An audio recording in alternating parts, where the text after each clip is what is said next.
एक डायरी जिसमें मिला है 1 अरब का हिसाब, और डायरी है क्षेत्र के विकास के वादे कर कुर्सी पर बैठने वाले विधायक इरफान सोलंकी की। विधायक साहब तो वैसे जेल में ही हैं, लेकिन अब उनकी मुश्किल इस डायरी ने और बढ़ा दी है। 3 बार के विधायक सोलंकी के कई ठिकानों पर ईडी ने छापेमारी की तो 6 लाख की औसत इनकम वाले की डायरी में 1 अरब का हिसाब देख ईडी अधिकारी भी सकते में आ गए।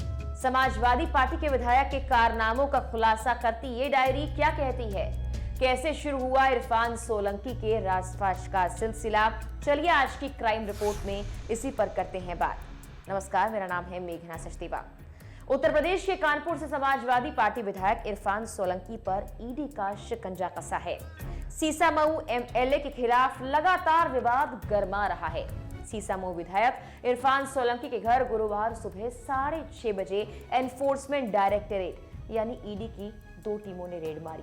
पहली रेड टीम जाजमऊ के इरफान के घर पहुंची, जबकि दूसरी टीम इरफान के घर से कुछ ही दूरी पर रिजवान सोलंकी के घर पहुंची थी। बाहर पुलिस का पहरा था, दोनों जगह जांच पड़ताल जारी थी। घरों के दरवाजे बंद थे। कानपुर के additional police commissioner law and order Ishchandra ने मीडिया को बताया कि यह पुलिस का नहीं, एनफोर्समेंट डायरेक्टरेट का छापा है। गौर करने वाली बात तो यह है कि इरफान सोलंकी पर इस वक्त कई मामले चल रहे हैं। वो पिछले 1 साल से जेल में ही बंद हैं। कानपुर के जाजमऊ में प्लॉट में आगजनी के आरोप में महाराजगंज जेल में बंद इरफान सोलंकी और उसके करीबियों के यहां पड़े छापे में करोड़ों की काली कमाई के सुराग मिल चुके हैं। इरफान सोलंकी को पूछताछ करने के लिए प्रवर्तन निदेशालय यानी ईडी अपनी कस्टडी में लेगी। इरफान के करीबी बिल्डर शौकत अली, हाजी वसी को भी आमने सामने बिठाकर ईडी पूछताछ करेगी। तीनों के बीच कारोबारी संबंधों पर पूछताछ होगी। इरफान सोलंकी के ठिकानों पर ईडी को आपत्तिजनक दस्तावेज भी मिले हैं, जिसमें डायरी भी शामिल है। बेनामी संपत्तियों और व्यापारिक लेन देन के भी ईडी को सबूत मिले हैं। बता दें कि हाल ही में ईडी ने विधायक इरफान सोलंकी के करीबियों के घर भी छापे मारे थे और उनके सहयोगियों से भी पूछताछ जारी है। उनके सहयोगियों के अलग अलग परिसरों पर तलाशी भी ली थी। इरफान सोलंकी और उसके साथियों के खिलाफ उत्तर प्रदेश में जबरन उगाही, सरकारी और प्राइवेट जमीन पर कब्जे, अवैध निर्माण जैसे कई मुकदमे भी चल रहे हैं। इरफान सोलंकी की बिल्डर शौकत अली और हाजी वासी खान के साथ साठगांठ है। हाजी वासी खान पर साल 2022 में कानपुर में हुए दंगों को फंडिंग दिलाने का आरोप था।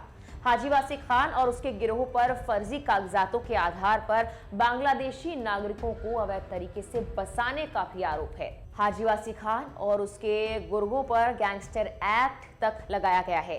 पीएमएलए की जांच में यह भी खुलासा हुआ कि 2016 से 2022 के बीच एमएलए रहते हुए इरफान की संपत्ति में 282% का इजाफा हुआ। शुरुआती तफ्तीश में खुलासा हुआ कि इरफान सोलंकी के पास बेहिसाब बेनामी संपत्ति और फर्जी कंपनियों के जरिए मनी लॉन्ड्रिंग को अंजाम भी वो दे रहा था। 2015 और 16 और 2022-23 के बीच भी इरफान के अकाउंट से पता लगाया कि उनमें करीब 12.5 करोड़ कैश जमा किए गए थे, जबकि इनकम टैक्स रिटर्न्स महज 6 लाख रुपए पर भरी गई। बता दें कि 2 वर्ष पूर्व 8 नवंबर 2022 को डिफेंस कॉलोनी जाजमऊ के नसीर फातिमा ने विधायक और उनके भाई रिजवान पर प्लॉट पर जबरन कब्जा करने और आगजनी करने का आरोप लगाया था। इसी मामले में दोनों को जेल भेज दिया गया था। इसके बाद शुरू हुई जांच में विधायक की पत्नी नसीम के हाजी वसी की हमराज कंस्ट्रक्शन कंपनी में निदेशक होने की बात सामने आई थी। इसके बाद हाजी वसी और समाजवादी पार्टी के नेता नूरी शौकत के पिता शौकत अली पर भी शिकंजा कसा गया था। हाजी वसी पर 3 जून 2022 को शहर में हुए दंगे में फंडिंग करने का आरोप लगा था। सपा विधायक इरफान सोलंकी 1 साल पहले उस वक्त ईडी की नजर में आ गए थे, जब उनकी करीब 100 करोड़ की संपत्ति भी जब्त हुई थी। इसके बाद से ईडी अपने स्तर पर अंदर ही अंदर जांच कर रही थी। इसके बाद गुरुवार को आखिरकार भारी भरकम टीम के साथ इरफान, उनके भाई, चाचा और 2 सहयोगियों के यहां भी छापा मारा गया। यानी कि उनके जेल जाने के बाद से ही ईडी लगातार उन पर नजर बनाए हुए थी और आखिरकार अब उनके काले कारनामों का चिट्ठा ईडी की रेड में मिल गया है। इस मामले में आगे क्या होता है, तमाम अपडेट्स आप तक पहुंचाएंगे। फिलहाल के लिए इस वीडियो में इतना ही।